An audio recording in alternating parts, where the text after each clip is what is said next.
అందరికీ నమస్కారం. IYR talks మొదలుపెట్టి ఎఫెక్టివ్గా పోస్టింగ్స్ మొదలుపెట్టి ఒక సంవత్సర కాలం అయింది. ఈ సంవత్సర కాలంలో సబ్స్క్రైబర్స్ బేసు 3,000 నుంచి 33,000 దాకా పెరిగింది.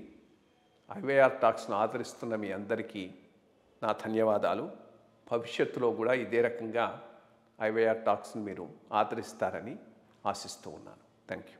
తీసుకున్నారు, హైయర్స్ తీసుకున్నారు, లోయర్స్ తీసుకున్నారు, బట్ సెలక్షన్ మాత్రం ఐపీఎస్కి వచ్చింది.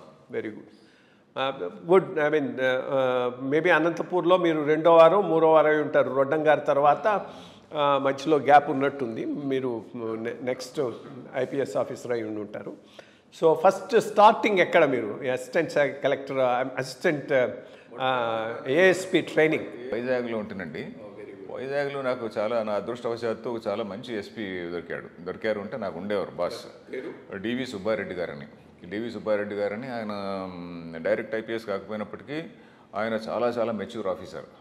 ఇన్ఫ్యాక్ట్ డైరెక్ట్ ఆఫీసర్ల కంటే చాలా మెచ్యూర్ ఆఫీసర్లు, ప్రమోటెడ్ ఆఫీసర్లే ఉండేవాళ్ళండి. బహుశా ఐఏఎస్లో కూడా అలా ఉండొచ్చు. చాలా మెచ్యూర్ ఆఫీసర్ అతను. ఆయన నన్ను రోజు అలా తీసుకెళ్ళి వైజాగ్ బీచ్లో అలా నడుచుకుంటూ వెళ్ళి, ఎదుగోయా అరవిందరావు ఇలా ఉంటుందయా, సబార్డినేట్స్ ఇలా ఉంటారు, సబార్డినేట్స్ మనల్ని ఇలా మోసం చేస్తారు, సబార్డినేట్స్ ఇలా చేస్తారు, అలా చేస్తారు అని చెప్పని నాకు డిపార్ట్మెంట్ ఇవన్నీ చెప్పేటువంటి వాడు అనమాట. అలాగే అదే టైంలోనే వ్యాస్ గారు అక్కడ అడిషనల్ ఎస్పీగా వచ్చారు. ఆయన ఇంపాక్ట్ నా పైన చాలా ఎక్కువ పడింది. ఎందుకంటే వ్యాస్కు సుబ్బారెడ్డికి చాలా తేడా ఉంది. సుబ్బారెడ్డి గారు చాలా కూల్గా సీజన్డ్ వేవాడు. వ్యాస్ గారు చాలా ర్యాష్ వేవారు. సో ఈ ఇద్దరి క్వాలిటీస్ నాలో అప్పుడప్పుడు కనిపించేవి. ఒక్కోసారి మంచిగా ఉంటాను, ఒక్కోసారి ర్యాష్గా ఉంటాను. అట్లా కొంచెం ర్యాష్నెస్ కూడా అట్లా చాలా వచ్చింది. ర్యాష్నెస్ ఉండడం వల్ల కొంత మంచి పేరు వచ్చిందేమో బహుశా నాకు. ఎందుకంటే చిన్నప్పుడు ర్యాష్గా లేకుంటే సరైనటువంటి ఇది రాదు, ఉండదు.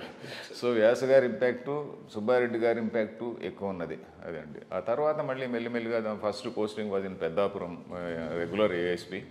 దాని తర్వాత మళ్ళీ అడిషనల్ ఎస్పీ ఇంకో చోట, ఏది సూర్యాపేటలో కొన్నాళ్ళు సూర్యాపేట కాదు, కరీంనగర్ సూర్యాపేట ఏఎస్పీ కూడా ఉండేవాడిని. సూర్యాపేట ఏఎస్పీ, పెద్దాపురం ఏఎస్పీ, దాని తర్వాత కరీంనగర్లో అడిషనల్ ఎస్పీ కొన్నాళ్ళు, 2 months ఓన్లీ.